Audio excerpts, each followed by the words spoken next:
ফেনীতে আজকে ৫ জন অন্তত এখন পর্যন্ত সংঘর্ষে নিহত হওয়ার খবর পাওয়া গিয়েছে।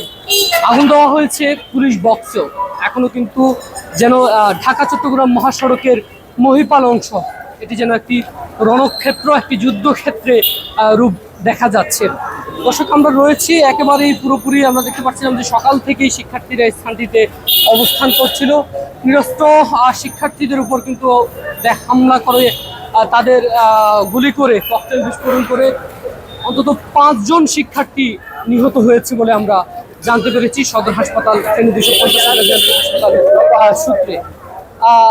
আমরা এই মুহূর্তে রয়েছি মহিপাল যে পুলিশ বক্সটি রয়েছে, এখানে আগুন দেওয়া হয়েছে এবং অপর প্রান্তে কিন্তু ফেনীতে সাধারণ শিক্ষার্থীরা যখন আমরা দেখতে পাচ্ছিলাম যে এই স্থানটিতে, এই অংশটিতে যখন অবস্থান করছিলেন, অপর প্রান্ত থেকে আমরা দেখতে পাচ্ছিলাম যে ঢাকা চট্টগ্রাম মহাসড়ক কিন্তু শিক্ষার্থীরা তখন অবরোধ করেছিলেন এবং তাদের বেশ ভালো অবস্থান ছিল।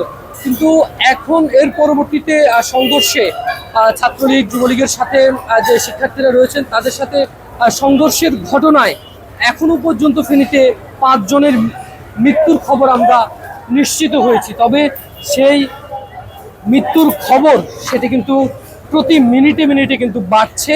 যতই সময় যাচ্ছে ততই কিন্তু তার মৃত্যুর খবর, আমরা তাদের যে শিক্ষার্থীদের মৃত্যুর খবর সেটি আরও বেশি হচ্ছে। শিক্ষার্থীদের ব্যাপক হতাহতের খবর আমরা পেয়েছি এবং বেশ কিছু শিক্ষার্থীর আমরা নিহতের খবর পেয়েছি। ইতিমধ্যে উৎসুক জনতা রয়েছে স্থানটিতে, উৎসুক জনতা সেটি দেখছেন এবং এই মুহূর্তে এই স্থানটিতে কোনো পুলিশ নেই, আমরা সেটিও লক্ষ্য করছি। সব কিছু মিলিয়ে আমি এই মুহূর্তে রয়েছি ফেনীর মহিপাল অংশে। এখানে একটি পুলিশ বক্স রয়েছে, যে পুলিশ বক্সে আগুন দেওয়া হয়েছে। এছাড়াও বেশ কিছু আশপাশের ভবন ভাঙচুর করা হয়েছে।